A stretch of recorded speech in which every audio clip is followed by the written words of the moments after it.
নমস্কার, good morning বন্ধুরা। Recipe পঞ্চুর আরেকটি নতুন ভিডিওতে সবাইকে অনেক অনেক ওয়েলকাম, অনেক অনেক ভালোবাসা। আশা করি যে যেখান থেকে ভিডিওটা দেখছেন সবাই খুব ভালো আছেন এবং সুস্থ আছেন। সকাল সকাল উঠে আমার বাবুটা কিন্তু হাতে বিস্কিট নিয়ে গুটি গুটি করে খাচ্ছে, আর আমি তাকে বিস্কিট দিয়ে একটু উপরে ছাদে চলে আসলাম। ছাদের ওয়েদারটা জাস্ট দেখো, খুবই সুন্দর করেছে আজকে যেহেতু হোলি, আর আমি কিন্তু সবাইকে নেচে নেচে হ্যাপি হোলি জানাচ্ছি। বাদে তোমাদের সবাইকে কিন্তু হ্যাপি হোলি। সবাই খুব ভালো থাকে এবং সবার জীবনটা যেন হোলির প্রত্যেকটা কালারের মতো রঙিন হয়ে উঠুক। চলুন এদিকে দেখুন, আমাদের বাড়িতে কিন্তু এখানে পোয়া হচ্ছে। এটা কিন্তু চালের পোয়া। আমাদের বাড়িতে যিনি হেল্পিং হ্যান্ড আছেন উনি কিন্তু চালের পোয়া করছেন। এর আগের ভিডিওটা নিশ্চয়ই আপনারা দেখেছেন যে আমাদের বাড়িতে এর আগের দিন সুজির পোয়া হয়েছিল। এবার যেহেতু গৌর পূর্ণিমা দুদিন পড়েছে, সেই জন্য কিন্তু আমাদের বাড়িতে সিদ্ধান্ত নেওয়া হয়েছে যে দুদিনই পোয়া হবে আর দুদিনই ঠাকুরকে ভোগ দেওয়া হবে। বাইরে আমাদের কিন্তু হোলিতে প্রত্যেকবার কিন্তু একটা ডোরা বাঁধা বলে একটা রিচুয়ালস আছে, মানে যেটা শুধু বউরা করবে নিজের পরিবারের সুখ শান্তি সমৃদ্ধির জন্য। তো সেটাই আপনাদের সাথে শেয়ার করব। আর এদিকে দেখুন, পোয়াগুলো কিন্তু বেশ ফুলকো ফুলকো হয়েছে আর খেতেও বেশ ভালো লাগে। এদিকে ঠাকুর ঘরে কিন্তু ঠাকুরকে পোয়া নিবেদন করা হয়ে গেছে। তো শাশুড়ি মা একটু নিচে গেছেন আর উনি কিন্তু ঠাকুর পুজো করে দিয়েছেন। তো চলুন একটু কথা বলে নি, তারপর আসি। আর আজকে হচ্ছে চালের পোয়া। ওয়াও, কালকে চেয়ে আজকে আর আজকে বেশ রোদটা দেখো।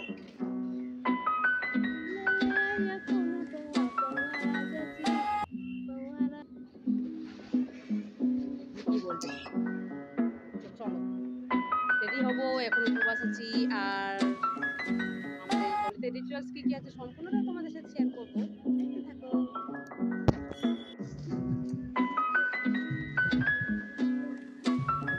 এটা গোসাইয়ের কাছে না, এটা দিদিকে দিয়ে আসো টাকাটা। তো দেখতে পাচ্ছেন আমি কিন্তু উপবাস আছি। আর এদিকে ঠাকুরকে পুজো দেওয়ার পরে আমার শাশুড়ি মা কিন্তু আমাদের জন্য ডালা রেডি করছেন, যেটাতে সমস্ত পোয়া, তারপরে ফুল, বেলপাতা সমস্ত কিছু নিয়ে টিয়ে আমরা বেশ ঠাকুরের কাছে যাব। তার জন্য কিন্তু বেশ কিছুক্ষণ আমাদেরকে উপবাস থাকতে হবে। তো এখানে আরও পোয়া ভাজার আছে, এগুলো ভেজে নেওয়া যাক। আর ওগুলো নিয়ে আমার শাশুড়ি মা চলে গেলেন আমার দিদির কাছে, মানে সেও যেহেতু উপবাস আছে তো দুজনেই আমরা যাব। বাড়ির বউরাই এই পুজোটা মেনলি করে। তো এখানে বেশ পোয়া তাহলে ভাজা হোক আর আমি একটু নিচে যাই, নিচে সব রেডি করেই। যেই না নিচে আসলাম, বাবুটা একটু কান্নাকাটি করছিল, তাকে খাইয়ে দাইয়ে ঘুম পাড়িয়ে দিয়েছি। ঘুম পাড়িয়ে হঠাৎ করে মনে হলো কেননা তাকে নিয়ে একটু হোলির একটু ফটোশ্যুট করা যাক। তো তাকে মাঝখানে ঘুমিয়ে দিয়েছি আর বেশ সুন্দর করে একদম বেশ রেডি করে বেশ কয়েকটা ছবি তুললাম। তারপর বাবুটা উঠে পড়েছিল যেহেতু, তার জন্য কিন্তু ওকে বেশ সান্ধান করিয়ে রেডি করে দিলাম। এই যে দেখো, লাগছে না মিষ্টি একটা সোনা, ইয়েলো ইয়েলো হয়ে গেছে। তো চলুন এর সাথে বেশ কিছুক্ষণ একটু গল্প করি, তারপরে কিন্তু আমিও রেডি হয়ে যাই। বলে দাও happy Holi, happy happy happy happy বাবা না হ্যাপি। এদিকে আমার স্নান ধানো আমার কমপ্লিট হয়ে গেছে। আমি স্নান করেই বাবানের স্নানটা করালাম। তো যাক, দুজনে বেশ কমপ্লিট হয়ে গেছে। এখন বাজে করতে 11:30। সকাল থেকে কিছু খাইনি, যেহেতু আমাদের বললাম না হোলিতে আগে ডোরা বাঁধতে হয় তারপরে খাওয়া দাওয়া। তো ডোরার জন্য প্রিপারেশন নেবো, তার আগে এই মশাইকে ঘুম পাড়াতে হবে। এই মশাই না ঘুমালে না আমি একটা ভিডিও করতে পারছি, না আমি দিদিকে সাজিয়ে পড়াতে পারছি। তুমি ঘুমাবে, ঠিক আছে? ঠিক আছে, তুমি ঘুমাবে, ঠিক আছে? বুঝেছ? হ্যাঁ, এই তো বুঝে গেছে। তো ওকে আগে ঘুম পাড়িয়ে দিই, তারপরে আমি রেডি হব, তাই তো? আর আমি কিন্তু এখনো পর্যন্ত কালার মাখিনি, রেডি হয়ে যায় তারপর তোমাদের সামনে আসবো। এই যে নিন, এবার অনেক হয়ে গেছে, এবার কিন্তু রেডি হয়েই ফেললাম। কি লাগছে তো একটা সুন্দর বউ। অনেকদিন পর রেডি হয়েছি তো। বাই দ্য ওয়ে, আমাকে কেমন লাগছে অবশ্যই আপনারা কমেন্টে জানাতে কিন্তু ভুলবেন না। চলুন, ডালাটা এবার মা রেডি করে দিয়েছে বেশ ভালো করে। এই যে দেখুন সব কিছু রেখে দিয়েছে। আর আমাদের ডালার উপরে যে পিঙ্ক কালারের যে ডোরাটা আছে না, সেটাই কিন্তু মেন। তো সেটা দিয়ে কি করব সম্পূর্ণটা আপনাদের সাথে বলবো। চলুন আগে ঠাকুরকে দেখিয়ে দিলাম। এদিকে ঠাকুরকে আবির টাবির দিয়ে দেওয়া হয়েছে, বাড়ির ঠাকুরকে দেওয়া হয়েছে, এখন বাইরের ঠাকুরকে। তো আগে দেখে নিই ডালাটাতে আরও কোনো কিছু বাকি আছে কিনা। এদিকে কলা পাতা দিয়ে ঢেকে দিলাম, আর সঙ্গে ঘুটিতে করে দুধটাও নিয়ে নিলাম, এটাও যেহেতু লাগবে ওখানে। তো চলুন এবার যাই তাড়াহুড়ো করে, কারণ সবাই চলে এসেছে আর এদিকে দিদিও ডাকতে চলে এসেছে।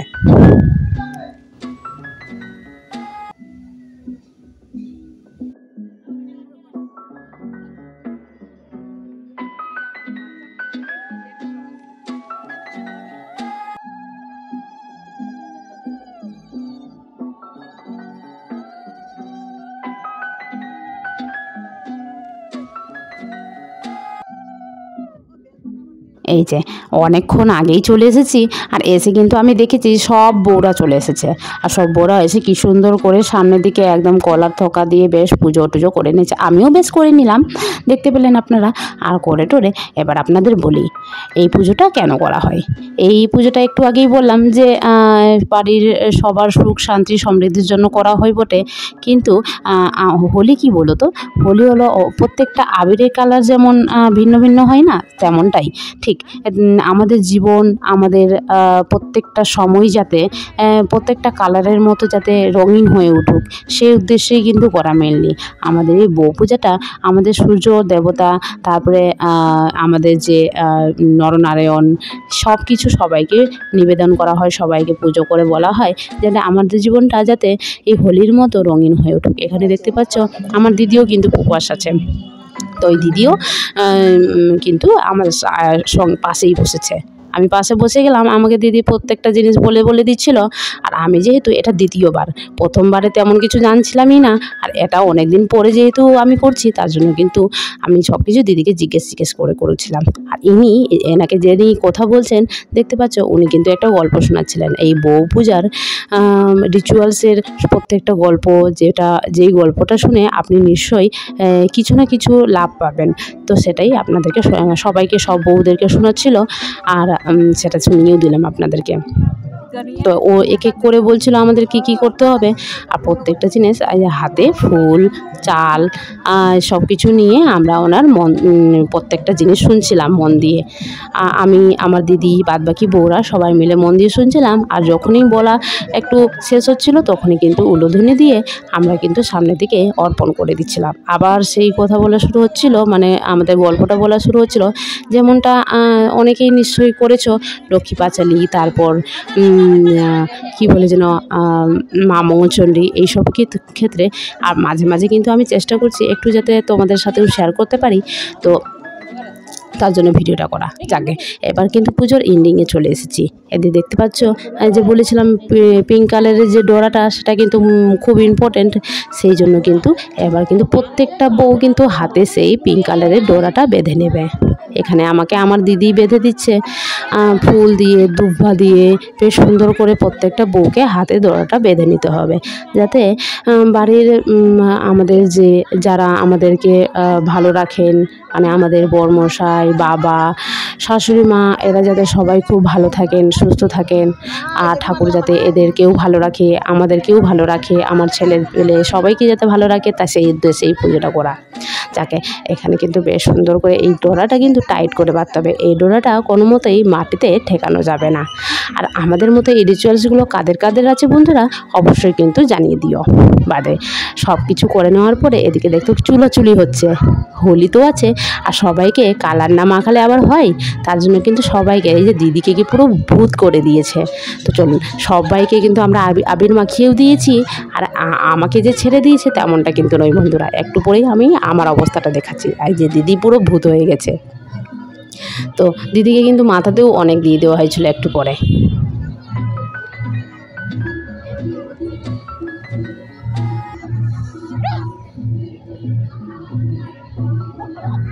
এই যে দেখতে পাচ্ছেন আমার অবস্থাটা, মানে কোনো দিকেই একটুকু ছাড়া হয়নি আমাকে, মানে যাকে বলে মাথা টাথা সব কিছু, মাথা পরিষ্কার করে এসেছিলাম যেহেতু পুজো হবে বলে, কিন্তু সবই একদম ঘেটে পুরো দিয়েছে। আর যেহেতু হোলি আছে, আর হোলিতে কাউকেও বারণ করা যায় না, তার জন্য কিন্তু কেউ বারণও করতে পারেনি। চলুন অনেক হয়েছে। এদিকে কিন্তু দিদি বললো যে একটু আমাকে দূর থেকে নে, তার জন্য কিন্তু আমি একটু রিচুয়ালসগুলোও দেখিয়ে দিচ্ছি। আর এদিকে দিদিও কিন্তু দেখুন এই যে সনকাদি বসে আছে, আর আমিও কিন্তু পাশেই বসে থাকেন। এদিকে দেখতে পাচ্ছেন এই যে নতুন বউ, যিনি কিন্তু নতুন থেকে স্টার্ট করবেন, তার জন্য কিন্তু সবার কাছ থেকে ভোগ নিয়ে নিচ্ছেন, আর উনি এবার থেকে শুরু করবেন বউ পূজা করা। এভাবে কিন্তু আমাকেও করা হয়েছে। হয়েছিল, যাকে অনেক হয়েছে। এবার কিন্তু সবার সব কিছু করা হয়ে গেছে, ডোরা বাঁধা হয়ে গেছে। এবার কিন্তু ঠাকুরকে জল ঢালা হচ্ছে। সবাই কিন্তু দৌড়ে দৌড়ে যাচ্ছিলাম, কারণ সবার খুব তাড়া ছিল, যেহেতু টাইম হয়ে গিয়েছিলো খাওয়া দাওয়া করার। আর আমাদের মধ্যে আছে যে আগে পুজো হবে, তারপরে কিন্তু কোনো কিছু খেতে পাবে। তো সবার খুব খিদেও পেয়ে গেছিলো বটে, তার জন্য কিন্তু তাড়াহুড়ো করে সবাই কিন্তু বেশ জল টল ঢেলে, এই যে দেখুন ডালা টালা নিয়ে সবাই সব কিছু পরিষ্কার টরিষ্কার করে ডালা টালা নিয়ে এবার যাচ্ছে। আমি কিন্তু বেশ তাড়াহুড়োই করছিলাম, কারণ বাবানটাকে যেহেতু ঘুমিয়ে এসেছিলাম, আর সে যদি উঠে যায় একবার, তাহলে কিন্তু যদি একবার কান্নাকাটি করতে শুরু করে, তাহলে কিন্তু সে আর থামবে না। তো চলুন তাড়াতাড়ি করে সব কিছু সেরে ফেলি, আর আগে যাই, তারপরে আপনাদের সামনে আসবো।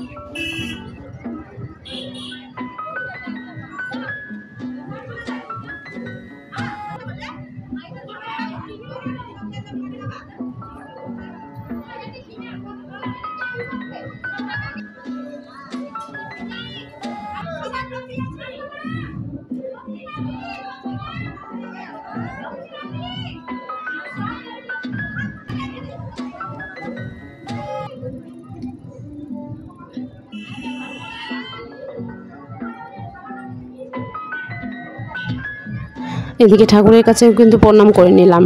আর আমি যেহেতু প্রত্যেকটা ঠাকুরকে পায়ে আবির দিয়েছিলাম না, আমাদের সামনে দিকেই দেখতে পাচ্ছ যে এদিকে আমাদের যজ্ঞ ঠাকুর, মানে আমাদের এই যজ্ঞ মন্দিরটা নতুন করে তৈরি হচ্ছে, তাই যজ্ঞ ঠাকুরও সামনের দিকে আছেন। তো ওনাকে প্রণাম করে নিচ্ছি, যাতে আমার পরিবারের সমস্ত বন্ধুরা যাতে এই হোলির মতো, বন্ধুদের জীবন যাতে হোলির মতো রঙিন হয়ে উঠুক। তো চলুন বন্ধুরা, সবাই ভালো থাকবেন, এই হোলিতে যাতে এই হোলিটা যাতে সবার খুব ভালো কাটুক। তো চলুন এবার যাওয়া যাক। এবার কিন্তু আমি চলে এসেছি বাড়িতে। এসে যেহেতু সব ঠাকুরকে পায়ে আবির দিলাম, তো কেননা বাড়িতেও ঠাকুরকে আবির দেওয়া যাক। তোমরা নিশ্চয়ই ভাবছো যে তুমি তো আগে আবির মেখে নিয়েছো। সত্যি বলতে গেলে বন্ধুরা, সবাই যেহেতু দিচ্ছিল, তাহলে কিছু বলাও যেত না। আর তাদের সাথে যেহেতু আবার দেখা হবে না, তার জন্য কিন্তু কাউকে বারণ করতে পারলাম না। তার জন্য কিন্তু আমি আবিরটা মাখা অবস্থাও ঠাকুরকেও দিয়ে দিলাম। এই যে দেখো পুরো অবস্থা বেহাল করে দিয়েছে আমার। এই যে দেখো পুরো একদম মুখে চোখে অবস্থা দেখতে পাচ্ছ। আর এই বাবুটা ঘুমাই গেছিলাম যে আমি, এই বাবুটাকে যে ঘুমাই গেছিলাম আমি, হ্যাঁ ইনি উঠে পড়েছিলেন। আমি এর সঙ্গে একে নিয়ে খাইয়ে দিলাম, আর সঙ্গে আবার একে নিয়ে আবার খেলাম। খেয়ে দিয়ে আমি যে একটু ভিডিও করবো শান্তিভাবে, একটু শাড়িটা পরেছি অনেকদিন পরে, একটা দুটা রিলস করতে হতো আমাকে, কিন্তু এই মশাই আমার পিছন ছাড়ছে না। রেখে পটাতে হবে, খাইয়ে দাইয়ে সন্তুষ্ট করে খেলাতে হবে, আর এদিকে ফাঁকতালে ভিডিওটা করতে হবে। তো চলো, ভিডিওটা কিন্তু আসবে ইনস্টাগ্রামে, আর ইনস্টাগ্রামে আইডিটা নিশ্চয়ই সবাই জানো, না জানলে বলে দিই, সুইটি সাহা নামে সার্চ করো, 667 নামে, সুইটি সাহা 667 আইডিটা সার্চ করো, অবশ্যই পেয়ে যাবে। ওখানে বেশ একদম ভিডিওটা পোস্ট করবো, অবশ্যই লাইক কমেন্ট শেয়ার করে দিও। আর কেমন লাগছে জানাতে ভুলো না। আর বাইরে ভিডিওটা দেখতে থাকো। আর আমাদের রিচুয়ালসগুলো তোমরা দেখতেই পেলে। আমাদের কিন্তু এই প্রত্যেকটা হোলিতে এই রিচুয়ালসগুলো করা হয়। যদি ছুত থাকে তাহলে কিন্তু এই রিচুয়ালসগুলো করা যায় না, কারণ ছুত থাকলে কোনো ঠাকুরকে পুজো দেওয়া যায় না, বড় বড় পুজো দেওয়া যায় না যতক্ষণ না 6 মাস কাটে। তার যেহেতু কোনো কিছু ছিল না, এবার পেয়েছি, আর এবার পুজোটাও দিতে পারলাম, বেশ ভালো লাগলো। কারণ এটা তো মানে সবাই পারে না, আর এটা দেওয়ার একমাত্র মানে এটা নাকি দিলে পরে বলে পরিবার সবার সুখ শান্তি, প্রত্যেকটা পুজোই তাই, কিন্তু হোলিতে এটাকে বউ পূজা বলে, আর এই পুজোতে সবার সুখ শান্তি সমৃদ্ধি হয়। তো চলো, তোমাদের ভিডিওটা খুব ভালো লেগেছে, আমাদের ভিডিওগুলো তোমাদের জানতে পেরে খুব ভালো লেগেছে। তো চলো টাটা, বাবা টাটা করে দাও। হ্যাঁ টাটা টাটা, দেখা হবে অন্য আরেকটি নতুন ব্লগে। টাটা বাই, সবাই ভালো থাকবেন এবং সুস্থ